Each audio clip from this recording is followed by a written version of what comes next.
Alright, let's dive straight into our first topic, understanding the concept of climate change. This is a hefty topic, but it's crucial to comprehend, given the current state of our planet. So, what is climate change? In a nutshell, it's the long-term alteration of temperature and typical weather patterns in a place. But it's not as simple as that. Climate change is complex, and it's driven by factors that are both natural and man-made. Unfortunately, the bulk of climate change we're experiencing now can be attributed to us humans. The scientific evidence for climate change is overwhelming and comes from a variety of sources. We have temperature records going back over a century that show the planet is getting warmer.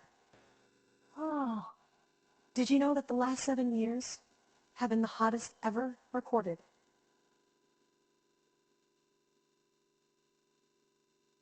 Satellite data show that ice sheets are shrinking and sea levels are rising. All these pieces of evidence point in one direction. Our planet is changing, and fast.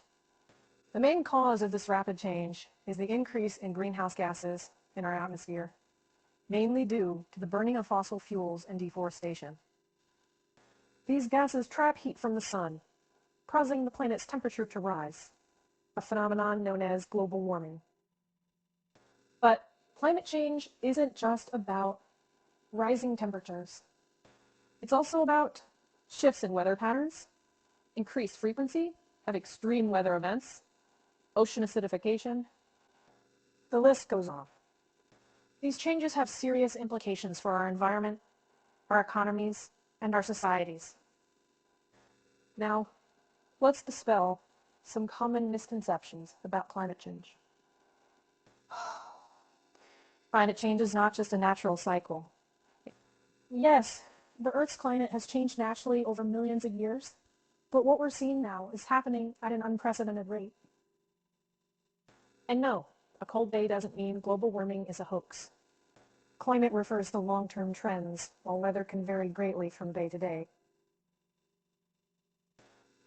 Understanding the concept of climate change is the first step in addressing it.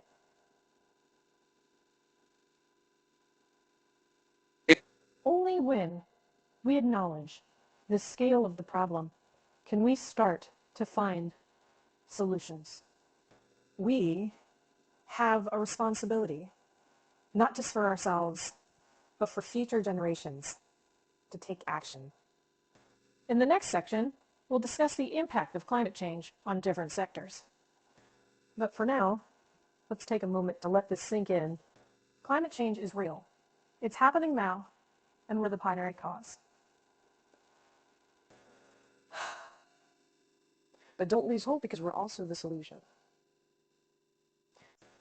Let's move on to our second topic, the impact of climate change on different sectors. It's a broad one, covering everything from agriculture to infrastructure. Firstly, let's talk about agriculture. Climate change affects farmers and the food we eat in several ways. Rise in temperatures can make it too hot for crops to grow. Unpredictable rainfall can lead to drought or flooding, both of which can destroy crops. Then there's the problem of pests and diseases, which can thrive in warmer conditions. In Africa, for example, farmers are struggling with increasingly erratic rainfall, making it hard to plan when to plant their crops. Next, we look at the water sector. Climate change is messing with our water systems. Some places are getting too much water, leading to flooding, while others are getting too little, resulting in drought. Take the city of Cape Town in South Africa, which in 2018 nearly ran out of water due to a severe drought. On to health. You may be surprised to learn how much climate change can affect our health. Heat waves can cause heat exhaustion and even deadly heat strokes. Changes in climate can also spread diseases carried by insects like mosquitoes. For instance, warmer temperatures in some regions can create perfect breeding grounds for the mosquitoes that carry diseases like dengue and malaria. Last but not least, Infrastructure. Our buildings, roads, and other infrastructure were designed for the climate we had, not the one we're heading towards. Rising sea levels and more intense storms can damage coastal infrastructure, while extreme heat can cause roads to crack and buckle. In 2020, the town of Verkhoyansk in Siberia hit a record 38 degrees Celsius, causing buildings to sink as the permafrost they were built on melted. It's a dire picture, isn't it? But it's not all doom and gloom. By understanding how climate change affects these sectors, we can work on strategies to adapt and become more resilient. We'll dive into those strategies in our next topic. For now, remember this. The impacts of climate change are not just environmental. They're economic, they're social, they're right here, right now, and they're affecting us all. Let's dive into our third topic, strategies for climate change adaptation. It's not all doom and gloom, folks. There's ways we can adapt to this changing climate and build a more resilient future. Starting with infrastructure, we need to design and build with climate change in mind. This means constructing buildings and roads that can withstand more extreme weather conditions and sea level rise. For example, in the Netherlands, they're building floating houses to deal with increased flooding. And in Japan, they're constructing seawalls to protect against tsunamis and rising sea levels. Moving on to agriculture. Climate-smart agricultural practices can help farmers adapt to changing weather patterns. This could involve using drought-resistant crop varieties or changing planting schedules to fit with new rainfall patterns. In Kenya, farmers are switching to drought-tolerant crops, like millet and sorghum, which can survive in harsher conditions. Water management is another crucial area. We need systems that can cope with both drought and flood conditions. This could mean building reservoirs to store excess rainwater or setting up efficient irrigation systems to make the most of limited water supplies. In Australia, they've implemented advanced water recycling systems to ensure they have enough water, even in times of drought. But it's not just about the big stuff. Small changes can make a big difference too. Simple things like painting roofs white to reflect sunlight can help cool down cities and reduce the need for air conditioning. It's a strategy being adopted in cities from New York to Athens. It's a big challenge, there's no doubt about that. But by adopting these strategies and many others, we can help our societies become more resilient to the impacts of climate change. It's not about stopping change, but about learning to live with it. And with every step we take, we're not just adapting to a warmer world. We're also creating a stronger, more sustainable one. Next, we'll be looking at how these strategies can be incorporated into policy and governance. But for now, remember, adaptation is about more than just survival. It's about building a future that's ready for whatever comes our way. On to our fourth topic, policy and governance for climate change adaptation. Believe it or not, adapting to climate change isn't just about technology and practices.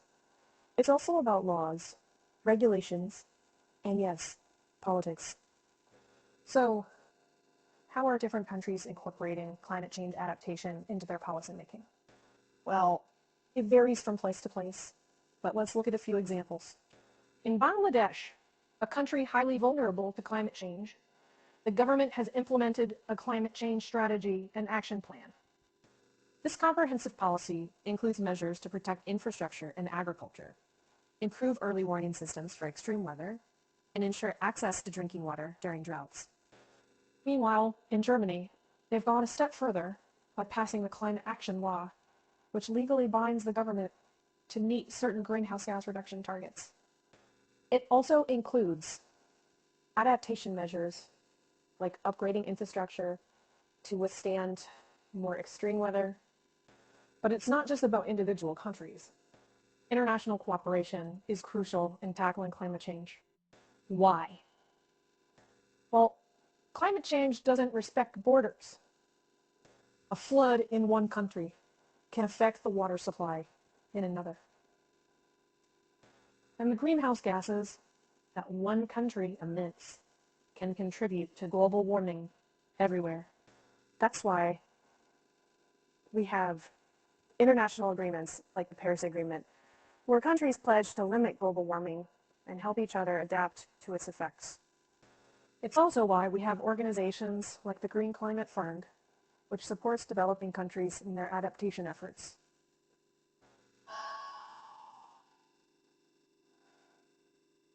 It's a complex and challenging issue, but progress is being made.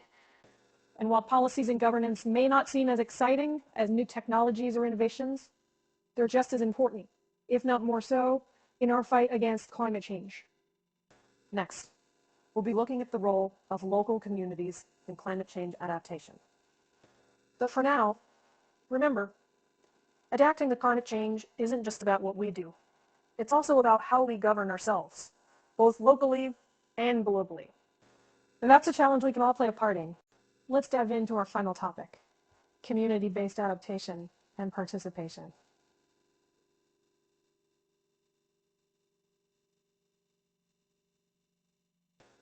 This is all about the power of people, about recognizing that local communities have a crucial role to play in adapting to climate change. Why is this so important? For starters, local communities are often the ones most directly affected by the impacts of climate change. They're the ones feeling the heat waves, the floods, the droughts, but they're also the ones who best understand their local environment and have been managing these resources for generations. And guess what? They're already taking action. In many places around the world, communities are coming together, using their local knowledge to adapt to the changing climate. Take the indigenous communities in the Arctic, for example. They're using traditional knowledge to adapt to rapidly changing conditions like shifting ice and migration patterns. Or look at the farming communities in India who are adopting traditional water harvesting techniques to deal with increased drought. These community-based adaptations are often highly effective because they're tailored to the local context. They're not one-size-fits-all solutions handed down from above, but rather they're grassroots initiatives that are sensitive to the local culture, economy, and environment. But these communities can't do it alone. They need support, both from national governments and the international community.